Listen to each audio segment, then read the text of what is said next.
The courtroom is silent until Janelle says, "I was never truly protected in that marriage."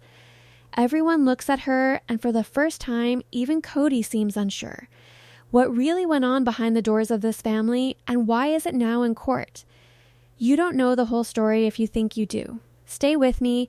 What happens next will change the way you look at everything. And before we get into it more, let me know in the comments later who you are with right now, Kody, Janelle, or someone else entirely. It seems like the courtroom is colder than it should be. It's not the air conditioning, it's the tension that seems to hang in every corner. The kind of silence that doesn't just exist, it pushes against your chest. Janelle is sitting up straight with her hands folded, but her fingers get a little tighter every few seconds. It's not obvious, not very visible. But it's still there. Kody doesn't look her in the eye when she looks at him. And just that is enough to let you know that something is very, very wrong. This isn't just a disagreement. This isn't a fight between family members.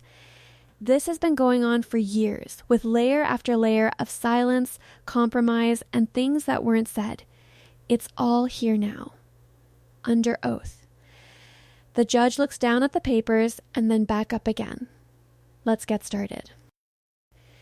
The words echo more than I thought they would. Janelle takes a slow breath out. And just like that, the past starts to fall apart. We go back, not in time, but through her voice. "It didn't start like this," she says in a calm but distant voice. It never does. There's something in the way she talks. Not mad, not being sad, something more profound. Like someone who has already dealt with the pain but hasn't forgotten it. The court listens. Even Kody. This isn't just about claims in court. This is about the truth. Flashback starts not with pictures, but with feelings. The first days. The promise of coming together. The idea that this unusual family structure could really work. Janelle had faith in it. She had faith in Kody. She believed that love could grow, not tear people apart, but faith doesn't always hold up in the real world, and she says that reality started to change slowly. At first, it was almost too slow to notice. She says, things changed.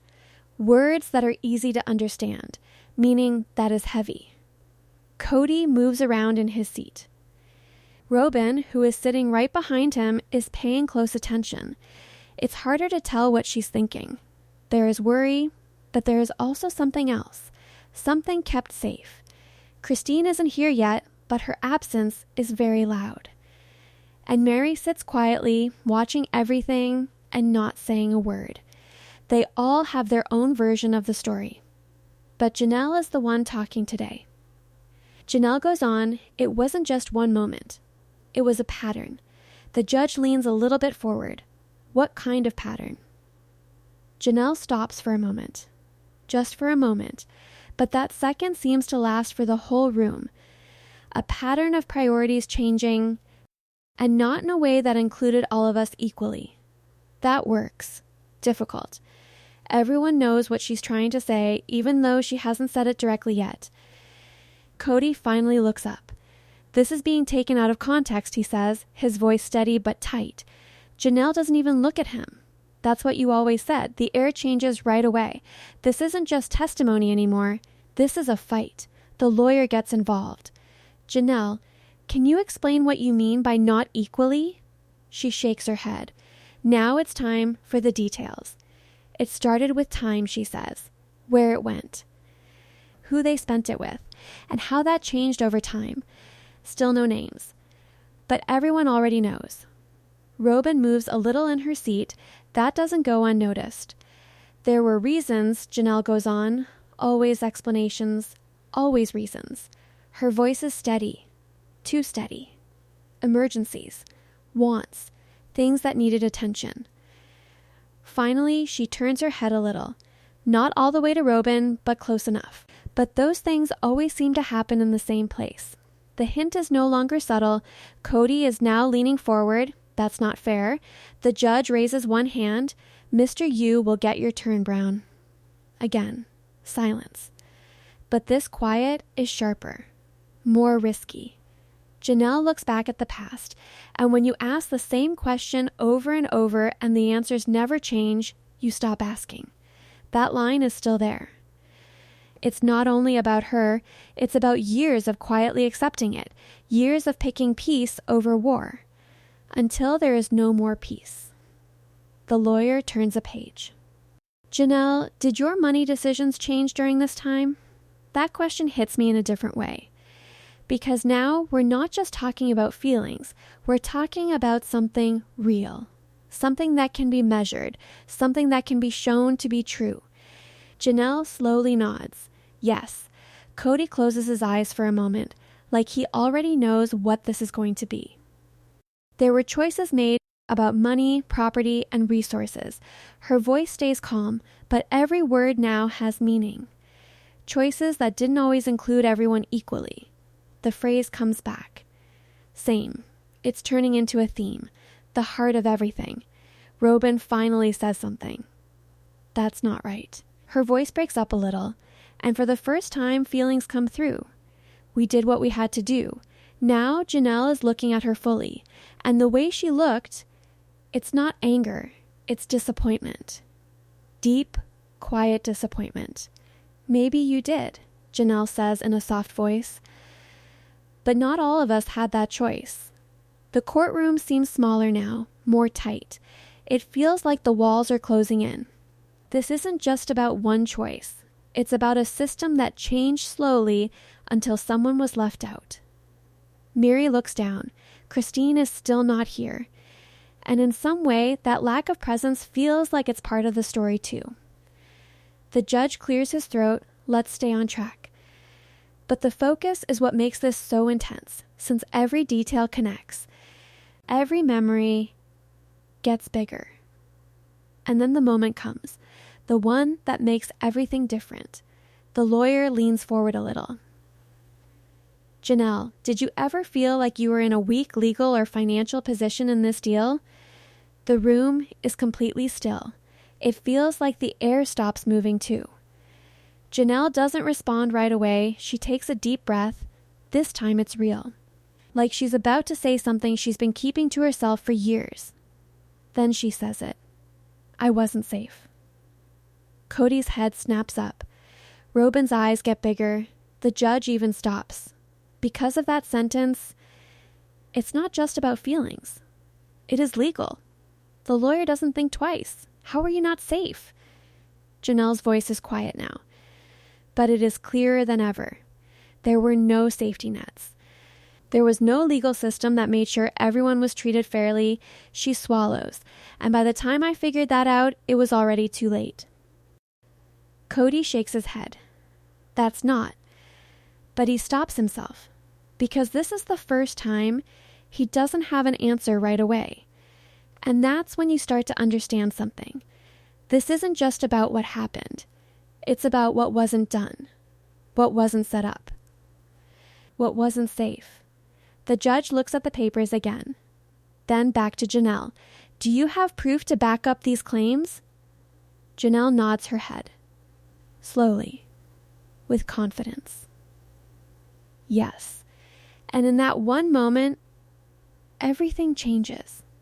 Since this isn't just what she says anymore, this is proof. The word evidence lingers in the courtroom like a spark, waiting to ignite something bigger, and for a brief moment, no one moves, no one breathes too loudly, no one dares to interrupt what feels like the beginning of a collapse that has been years in the making.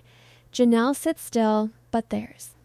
A shift in her posture now, something firmer, something resolved, as if she has finally crossed the line between holding back and letting everything come out. Her lawyer steps forward and places a thin folder on the table, but the sound it makes when it touches the surface feels louder than it. Should, like a signal that whatever is inside carries weight far beyond paper, Kody watches it closely, his jaw tightening, his fingers pressing against the armrest of his chair, while Robyn leans slightly forward, her eyes narrowing not in anger, but in concern, as if she's trying to anticipate. What's about to be revealed before it happens, the judge nods once, giving silent permission, and Janelle finally speaks again. her voice steady but carrying something deeper underneath, something that feels like years of restraint finally loosening. She says these documents show patterns, not just isolated decisions, but repeated choices that shaped everything. Choices that affected where money went, who had access to it, and who didn't. And as she speaks, the courtroom seems to shrink around her words, like every sentence is closing in on the truth. The lawyer opens the folder and slides out a set of financial records, organized, dated, precise, and even from a distance, you can tell they weren't gathered quickly or carelessly. These are the kind of records someone collects slowly, quietly, over time, when they start to feel something isn't right, but can't yet prove it. Kody shifts again, this time more noticeably, his eyes flicking between the papers and Janelle, and for the first time there's something uncertain in his expression, something that wasn't there before, something that says he didn't expect this level of detail. The lawyer begins to explain, pointing out transfers, allocations, and decisions that consistently favored one household over the others, never directly stated, never openly declared, but visible in the numbers if you look closely enough, and that's exactly what Janelle did. She looked closely, longer than anyone else, longer than she probably wanted to, until the pattern became impossible to ignore, and just when you think this is just about money, the deeper truth behind those numbers starts to surface. Because Janelle isn't just talking about finances, she's talking about what those finances represented. Attention. Priority, security. She explains how at first she didn't question it, how she trusted the process, trusted Kody, trusted the idea that everything would balance out eventually, but eventually never came. Instead, the imbalance grew, quietly, steadily, until it became something she could feel even. Without looking at the numbers, something that showed up in conversations, in decisions, in the way certain needs were met immediately while others were delayed or dismissed, Robyn shakes her head softly, whispering something under her breath. But it's not loud enough to interrupt. Not yet. The judge watches closely, allowing the tension to build because sometimes the truth reveals itself more clearly when no one steps in to control it. The lawyer continues, highlighting specific instances where funds were redirected, where plans changed without full agreement, where promises were made, but never fully carried out, and with each example the room grows heavier. Because it's no longer abstract, it's specific, it's documented, it's real, Kody finally leans forward, unable to stay silent any longer. He says this is being framed unfairly, that every decision had context, had reasons, that things were more complicated than they appear on paper. His voice is controlled, but there's an edge to it now, a hint of frustration, maybe even desperation. But Janelle doesn't react the way he expects. She doesn't argue, doesn't raise her voice. Instead, she just looks at him, calmly, almost sadly, and says context doesn't change the outcome. And that line lands harder than anything else so far, because it cuts through every justification, every explanation, every attempt to soften what the evidence is showing. And just when it feels like the tension can't rise any higher, a single detail begins to shift the entire direction of the case, the lawyer pulls out another document. This one different from the others, not just numbers, but agreements, or rather the lack of them. Legal structures that should have existed but didn't. Protections that were assumed but never formally established, and suddenly the conversation moves from what happened to what should have been in place to prevent it. Janelle explains that she trusted the system they created, trusted that being part of the family meant being protected by it, but legally, that protection was never real. It was an idea, an expectation, not something enforceable, not something guaranteed, and when things started to fall apart, she realized there was nothing to fall back on. No safety net, no legal standing that ensured fairness, and that realization, she says, is what changed everything for her. Kody shakes His head again, more forcefully this time, saying that wasn't the intention, that no one was trying to exclude anyone, that they were doing the best they could under complicated circumstances, but even as he says it, there's a hesitation, like he knows intention isn't the same as impact. And the judge notices it too, leaning slightly forward, asking a simple question that cuts through everything. If there were no formal protections, how were decisions supposed to remain fair over time? Kody opens his mouth to answer, but nothing comes out immediately. And that pause, that brief silence, speaks louder than anything he could say. Robyn finally steps in, her voice emotional now, saying they relied on trust, on communication, on the understanding that they were all working toward the same goal. But Janelle responds quietly that trust without structure only works until it doesn't. And when it breaks, there's nothing to hold things together. And just when it seems like the emotional weight of the situation is reaching its peak, a revelation begins to form that no one in that room can ignore. Because the lawyer points out something even more significant, a timeline showing when. The financial patterns began to shift, and how closely that shift aligns with changes in relationships, changes in living arrangements, changes in who had the most influence over decisions, and suddenly it's not just about what happened, but when it happened and why. The implication is clear even. Before it's spoken that the imbalance wasn't random, it followed a pattern tied to specific turning points in the family dynamic. Kody's expression changes again. This time not just defensive, but unsettled, because this isn't something he can easily dismiss as misunderstanding. It's structured. It's chronological. It tells a story he didn't expect to see laid out this way. Janelle watches him, not with anger, but with a kind of quiet clarity, like she's no longer trying to convince anyone, just stating what is. And that shift in her energy changes everything, because it makes her. Testimony feel less like accusation and more like truth finally being acknowledged. The judge takes a moment, reviewing the documents, the timeline, the notes, and when he looks up again, the entire courtroom feels like it's waiting for something. Not a verdict yet, but a direction, a sense of where this is going. And then he says the words that push everything forward, that based on the evidence presented so far, there are legitimate questions about fairness, about transparency, and about whether all parties were adequately protected within the arrangement. And with that, the case is no longer just a personal dispute. It's a legal matter with real implications, real consequences, and real stakes. And just when it feels like the truth is finally taking shape, a new piece of testimony is about to emerge that could completely change who the courtroom believes. Because the lawyer turns to Janelle and asks one more question, one that feels simple but carries the weight of everything that's been said so far. When did you realize you needed to protect yourself instead of trusting the system? And Janelle pauses, longer this time, her eyes lowering for a moment before she looks back up, and when she speaks, her voice is softer but more powerful than ever. She says it wasn't one moment. It was a series of moments that finally connected, but there was one turning point, one decision that made everything clear, and as she begins to describe it, you can feel the entire courtroom lean in, because whatever she's about to reveal next isn't just another detail, it's the moment everything changed.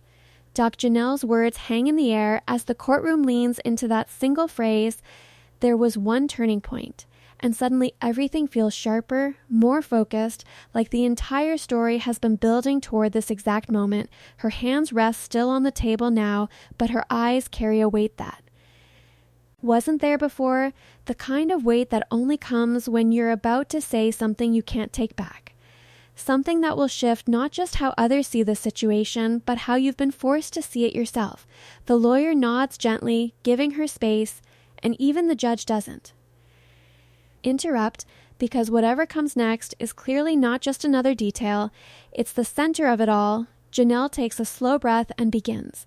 Her voice steady but quieter now, like she's stepping into something personal, something that still lingers. She explains that the turning point wasn't Dramatic at first, it didn't feel like a breaking moment. It felt small, almost insignificant, the kind of moment you could easily dismiss if you wanted to, but it stayed with her. It grew, it connected with everything else she had been noticing, until it became impossible to ignore, she says it. Happened during a discussion about property, about land, about future plans that were supposed to include everyone equally. Plans that had been talked about for years, promised, reshaped, delayed, and finally brought back into conversation again. But this time, something was different. Something. Felt off before the conversation even really began, Kody had already made up his mind. She could see it in the way he spoke, in the way he avoided certain details, in the way he framed the situation as if the outcome was already decided and everyone else was just there to agree. Kody shifts in his. See it again as she says this, his expression tightening. But he doesn't interrupt, not yet. Janelle continues, explaining how the discussion moved quickly, too quickly, past the parts that mattered most, past the questions that should have been answered, and straight into conclusions that didn't. Feel shared, didn't feel agreed upon. She says she asked for clarification. Simple questions at first about ownership, about structure, about what would happen if things didn't go as planned, and the answers she received were vague, deflective, not direct enough to give her any real sense of. Security, and that's when the feeling started. Not anger, not even fear at first, but doubt. A quiet, persistent doubt that something wasn't being handled the way it should be, and just when it seems like this is just another disagreement, the deeper meaning behind that moment begins to unfold. Because Janelle explains that what made it different wasn't just the lack of clarity, it was the reaction to her questions, the way Kody responded, not with reassurance, but with frustration, as if her need for understanding was an inconvenience, as if asking for fairness was somehow creating conflict instead of preventing it. She says that was the first time she truly felt like her voice didn't carry the same weight anymore. Like decisions were being made around her rather than with her, and that realization didn't come all at once. It settled in slowly, but once it did, it changed. Everything. Robyn shakes her head slightly, her eyes glistening now, as if she wants to speak but isn't sure how, while Meri watches closely, her expression unreadable but her posture more alert than before, like she's recognizing something in what Janelle is describing. Something familiar. Lawyer steps in again, asking Janelle to describe exactly what was said during that conversation, and Janelle doesn't hesitate this time. She repeats it clearly, how she asked what legal protections would be in place, how ownership would be divided, how decisions would be enforced if disagreements arose, and how the response she received was simply that they didn't need to complicate things with legal structures because they trusted each other, because they were a family, and that answer, she says, is what made everything click, not because it was said for the first time, but because it was. Said at a moment when it mattered most, a moment when trust needed to be backed by something real, something concrete, and instead it was used as a reason to avoid creating that structure altogether. Kody finally speaks. His voice sharper now, saying that trust was the foundation of everything. They built that bringing legal barriers into it would have undermined that foundation, but Janelle responds immediately, her tone still calm but firmer than before, saying trust without accountability isn't a foundation, it's a risk, and that line cuts through the room like a blade. Because it reframes everything. It turns what was once seen as unity into something far more fragile, far more unstable, and just when it feels like the emotional tension has reached its limit, the consequences of that turning point begin to reveal themselves, because Janelle explains that after that conversation, she started looking at everything differently, not just future plans, but past decisions, patterns she had accepted without question now stood out clearly, and once she saw them, she couldn't unsee them. She describes going back through records, conversations, agreements that were never formalized, realizing that so much of what they relied on was based on assumptions rather than guarantees, and that realization didn't just make her uneasy, it made her feel exposed, Vulnerable in a way she hadn't allowed herself to fully acknowledge before, the lawyer asks her what she did. Next, and Janelle pauses again, but this time the pause feels different. Less about hesitation and more about choosing the right words. She says at first she tried to address it privately, calmly, bringing her concerns directly to Kody, hoping for a conversation, for reassurance, for some kind of adjustment that would restore balance. But instead of resolution, she was met with resistance, with explanations that didn't quite answer the questions, with reassurances that felt more like dismissals than solutions, and that's when she realized something even harder to accept, that the system wasn't just flawed, it was being maintained that way.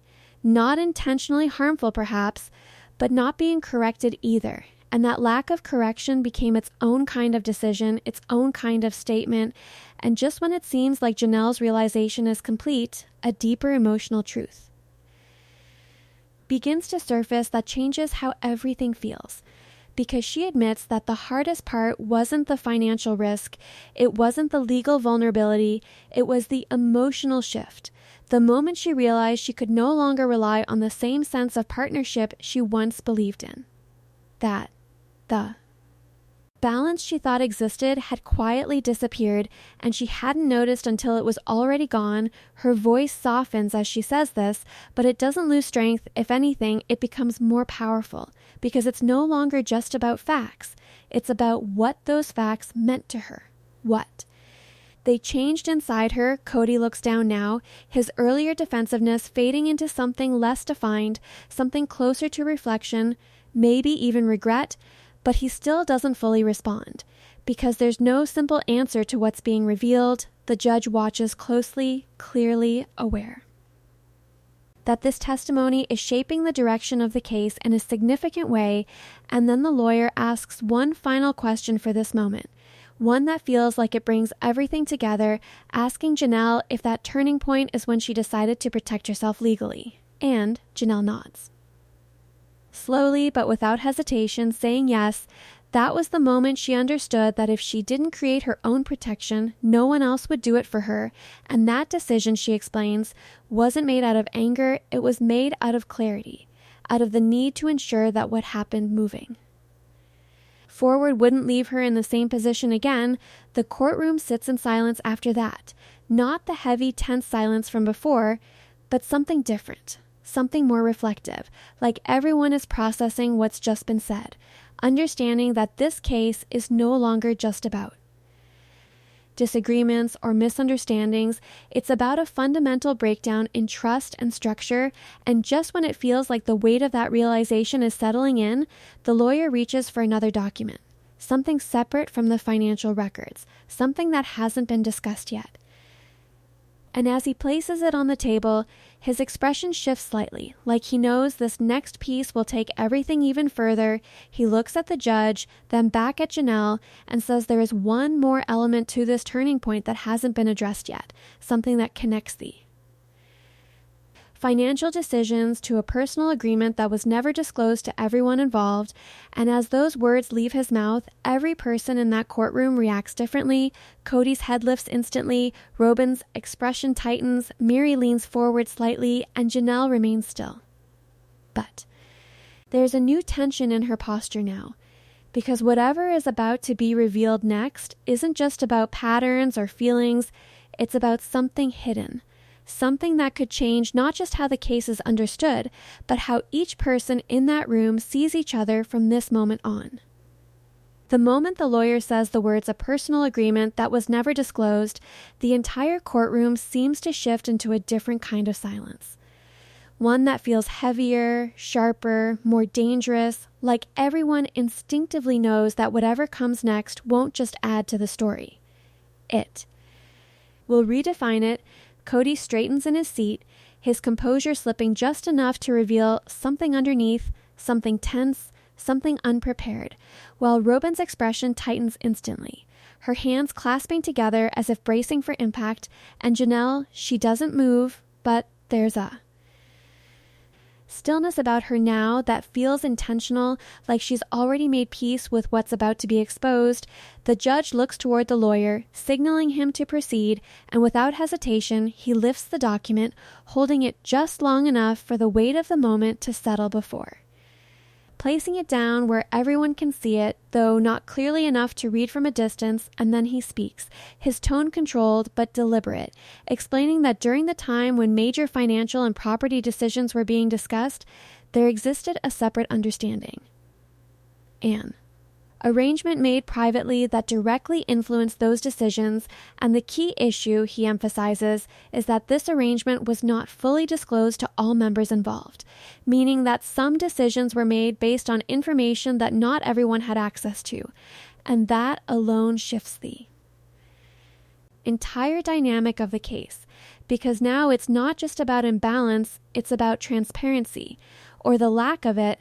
Kody immediately shakes his head, his voice rising slightly as he says this is being twisted, that nothing was hidden, that everything was done in the interest of the family.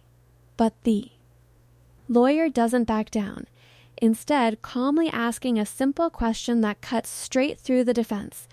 If nothing was hidden, then why was this agreement never formally acknowledged or shared in full detail with everyone affected by it?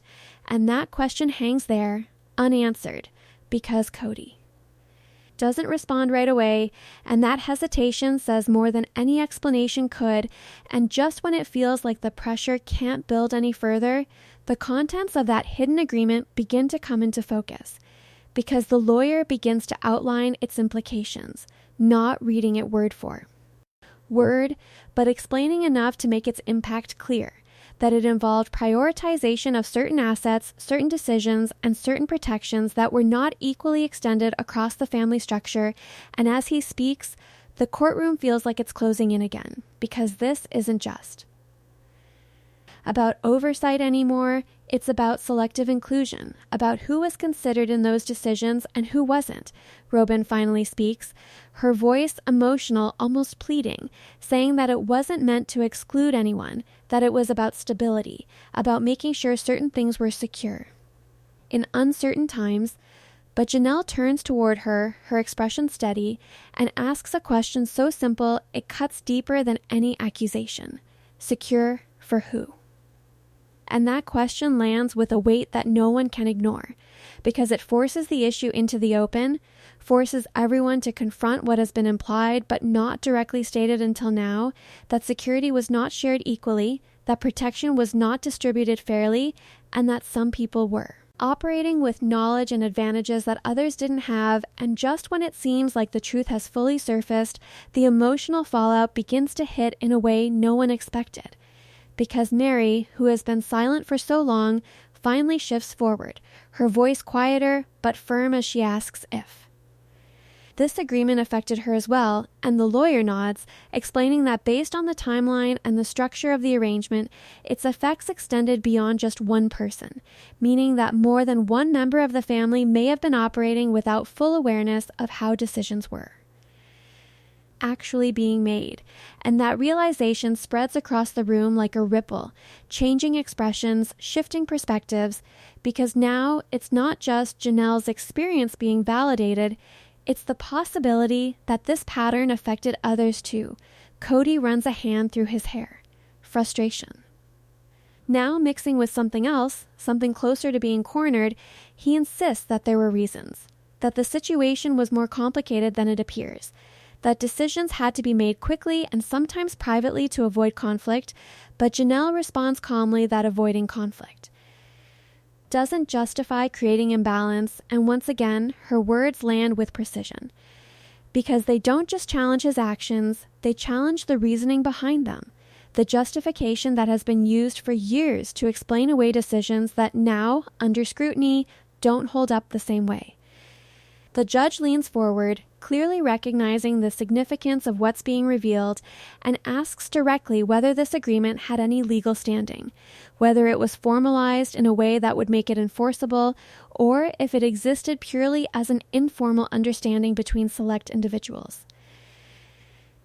And the lawyer answers that while parts of it may have been documented, its selective disclosure raises serious concerns about its legitimacy in the context of shared decision-making, meaning that even if it existed, its fairness is now in question, and that shifts the case into even more serious territory, because it introduces the possibility that decisions were not just uneven, but potentially unjust within the framework they were supposed to operate in, and just when it feels like the courtroom has reached its breaking point, a deeper layer of emotion begins to surface that no one can ignore. Because Janelle speaks again, but this time her voice carries something different. Not just clarity, not just control, but something more personal. She says the hardest part isn't the agreement itself, it's the realization that it existed without her knowing, that while she was trusting. The process, believing in the fairness of what they were building, there were already separate structures forming underneath, structures that didn't include her in the same way, and that realization, she says, is what made her feel not just unprotected, but excluded. And that word, excluded, changes everything, because it reframes the entire situation from imbalance to separation, from oversight to division. Robyn's eyes fill with tears as she shakes her head, saying that wasn't the intention, that she never wanted anyone to feel that way. But intention, once again, isn't enough to undo what's already been done, and the courtroom feels that, the weight of actions versus intention settling heavily in the air. Kody looks between them, his expression now conflicted, as if he's trying to reconcile the version of events he believed in with the one being laid out in front of him, but the gap between those two versions is becoming harder to bridge. The lawyer takes a step back, allowing the moment to breathe. Because sometimes the most powerful part of testimony isn't the words themselves, but the silence that follows them, the space where everything sinks in, and in that silence, you can feel the shift, the turning of the case from something complex but manageable into something far more serious, far more consequential, and then, just when it seems like there's nothing left to uncover, the lawyer steps forward again, his expression more focused than before, and says there is one final element connected to this agreement that must be addressed. Something that directly ties the hidden arrangement to a specific decision that had lasting consequences for Janelle, and as he says this, every eye in the courtroom locks onto him. Because this isn't just about patterns or implications anymore, this is about a single decision. A defining moment where everything that has been discussed so far comes together in a way that can't be ignored or explained away. Janelle's posture shifts slightly, not with fear, but with readiness, as if she knows exactly what's coming next and has been waiting for it to be said out loud. Kody leans forward again, his earlier confidence replaced by something more uncertain, while Robyn's hands tighten together even more, her breathing visibly uneven now, and the judge nods, signaling for the lawyer to continue, and with that, the final piece begins to unfold. A decision that was made without full disclosure, influenced by an agreement that not everyone knew existed. A decision that directly affected Janelle's position, her security, her future, and as the details start to emerge, you can feel it. The moment where everything changes. Not gradually, not subtly, but all at once. Because this isn't just another revelation. This is the connection, the proof that ties everything together, and just when it feels like the truth is finally complete, the lawyer pauses, looks directly at the judge, and says that the next witness will confirm how this decision was made and who was truly aware of it at the time, and in that instant, the entire courtroom shifts again. Because now it's not just about what has been said, it's about what is about to be confirmed. And the realization hits all at once that the next testimony could either solidify everything Janelle has revealed or expose something even bigger that no one in that room is prepared for. The moment the lawyer mentions the next witness, the courtroom atmosphere tightens in a way that feels almost physical, like the air itself has grown heavier, and every single person in the room senses that whatever comes next will not just support the story, it might redefine it entirely. Janelle remains still, but there's a quiet readiness in her expression now. The kind that only comes when you've already lived through the worst part and are no longer afraid of the truth being exposed. Kody, on the other hand, looks different, not just tense, but unsettled, his earlier confidence replaced by a flicker of uncertainty that he can't quite hide anymore, and Robyn's posture is rigid, her hands clasped tightly together as if holding on to something slipping away. The judge calls for order, his voice firm but measured, and then the doors at the side of the courtroom open. Slow and deliberate, drawing every eye in that direction. Because this isn't just another witness, this is the moment everything pivots. A figure steps in, calm but serious, someone who clearly understands the weight of what they are about to say, and as they take their place, the silence deepens. Because everyone knows this testimony is not going to be neutral, it's going to lean one way or the other, and whichever direction it goes will carry consequences. The lawyer approaches first, setting the tone, asking the witness to confirm their role in the family's financial and property decisions. And the witness nods, explaining that they were involved in advising, organizing, and sometimes documenting certain agreements and discussions, not as a decision maker, but as someone who had visibility into how decisions were being shaped behind the scenes, and that alone shifts the dynamic. Because this isn't secondhand information, this is someone who was present, someone who saw things unfold in real time. Kody leans forward, his eyes locked on the witness, as if trying to read what's coming before it's said, while Janelle watches quietly, her expression unchanged, but her focus sharper than ever. The lawyer wastes no time and asks directly whether the witness is aware of the private agreement that was mentioned earlier, and for a brief second, the witness hesitates, not out of uncertainty, but out of recognition of what answering that question will do. And then they say yes. Clearly, firmly, without room for misinterpretation, and the impact of that single word ripples across the room, because it confirms that the agreement wasn't imagined, wasn't misinterpreted, it existed, and now it's being acknowledged by someone outside the immediate conflict, and just when it feels like that confirmation alone is enough to shift everything, the details behind that agreement begin to emerge in a way no one expected. Because the lawyer asks the witness to explain how that agreement came into existence, and the answer is not simple. It wasn't a formal meeting, it wasn't a bay structured decision. It was something that developed over time, through conversations, through concerns raised privately, through the desire to create stability in certain areas without disrupting the larger family dynamic, but in doing so, it created a separate layer of decision making that wasn't fully shared with everyone involved, and that's where the problem begins, because what was meant to simplify things ended up dividing them.